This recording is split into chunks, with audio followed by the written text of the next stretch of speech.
ካብ ትሑት መነባብሮ ዘለዎም ስድራ ቤት የተወሊደ ኮይኑ ግን ወለደይ ገና በህፃነይ እናሃለኹ ስለ ዝሞቱ ፍቅሮም ዘስተማቕረሉ ዕድል ኣይረኸብኩን ድሕሪ ሞት ወለደይ ክሳብ ኣካለ መጠን ዝበፅሕ እናሓጎይ ከም ውላደን እናተኸናኸና ክዕብያን ጀመራ ዕድመይ ንትምህርቲ ምስ በፅሐ ከም ሃገረይ ትምህርቲ ጀመርኩ ድሕሪ ቁርብ እዋን እናሓጎይ ዝጀመርክዎ ትምህርቲ ንኽቕፅል ዓቕሚ ስለ ዘይነበረን ኣቋሪፀናኒ ከምኡ እናበልኩ ክሳብ ኣቕመ ሂዋን ዝበፅሕ ንናሓጎይ ናይ ገዛ ስራሕ እናሓገዝኩ ፀኒሐ ከምተን ካልኦት መሓዙተይ ተመርኤ ሓዳር ከይገብር እውን ቤተሰበይ ዓቕሚ ስለ ዘይነበሮም ስቕበልኩ ናይ ውልቀይ ስራሕ ከይጅምር እውን ደገ ወፅየ ስለ ዘይፈልጥ እንታይ ክሰርሕ ከም ዝኽእል ስለ ዝሓርበተኒ ኣብ ገዛይ ኮፍ በልኩ ከም ኣጋጣሚ ኮይኑ ሓንቲ ብጣዕሚ ትቐርበኒ ዝነበረት መሓዛይ ንዓዲ ዓረብ ክትኸይድ ከም ዝሓሰበትን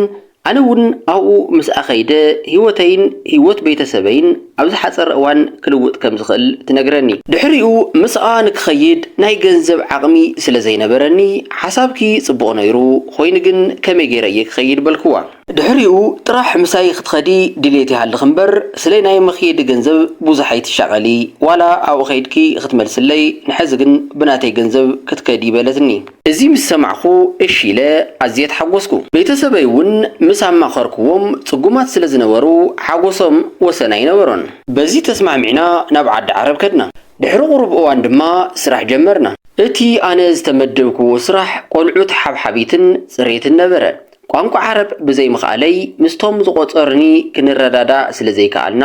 ክሳብ ዝኽእል ብምልክት ሓሳብ ክንለዋወጥ ጀመርና ድሕሪ ዝተወሰነ እዋን ግን ዋላ እኳ መሊኤ ዓረብኛ እንተዘይከኣልኩ ዝተዛረቡኒ ቃላት ምስማዕን ምርዳእን ከኣልኩ ዝኣዘዙኒ ስራሕ ኩሉ ደኺሙኒ ሰልችኒ ከይበልኩ ለይትን ቀትርን ድቃስ ኢነ ሰሪሐ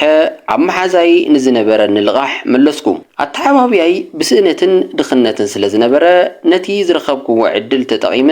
ብሓቦን ቦነን ጠንኪረ ይሰርሕ ነይረ ነቶም ክንደቦን ኣደን ኮይኖም ካብ ዝበልዕዎ ናካፈሉ ከም ጓሎም ገይሮም ዘዕወይኒ ቤተሰበይ ዓቕመይ ብዝፈቐዶ ገንዘብ ክልእኸሎም ጀመርኩ ንሶም እውን ተጸጊምና ዘዕበናያ ቆልዓ ድሮ ዓርሳ ኽኢላ ንባዕላ ኮይና ንዓና ትሕግዘና ኢሎም ኣዝዮም ተተባብዑ ከምዚ እናበልኩ ክሰርሕ ፀኒሐ እቶም ዝቆፀሩኒ ሰባት ባህርያቶም ካብ ግዘ ናብ ግዘ እናሓመቐ ኸደ ኩሉ ንዝሰራሕዎ ስራሕ ኣብ ክንዲ ምስጋና ክጸርፉንን ከፈራርሑንን ጀመሩ እዚ ዝኾነሉ ምኽንያት እቲ ሰብኣይ ንዓይ ብመልክዐይ ተማሪኹ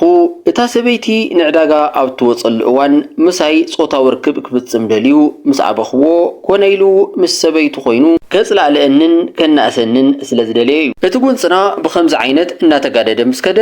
እታ ሰበይቲ ንዓይ ኮነ ኢላ ክተጥቅዐኒ ብምሕሳብ ዕለት ዕለት ክትከታተለኒ ጀመረት ከም ውፅኢት ድማ ምድሪ ቤት ክጸርግ ኢለ ናብ ፎቕ ምስ ደየብኩ እታ ሰበይቲ ብድሕረይ መፅያ ደፊኣ ኣጽሪፋትኒ ድሕሪኡ ባዕለይ ከም ዝወደቕኩ ኣጭበርቢራ ኣሐኪማትኒ ኣነ እውን ናብራይ ክልውጥ ኢለ ተሰዲደ ከምዚ ኣካለይ ምጉዳለይ ኣዝየ ሓዘንኩ ድሕሪ ዝተወሰነ እዋን እታ ምሳይ ዝኸደት መሓዛይ ካልኦት ሰባት ኣተሓባቢራ ገንዘብ ከዋጹለይ ብምግባር ኣየር ኣሳፊራ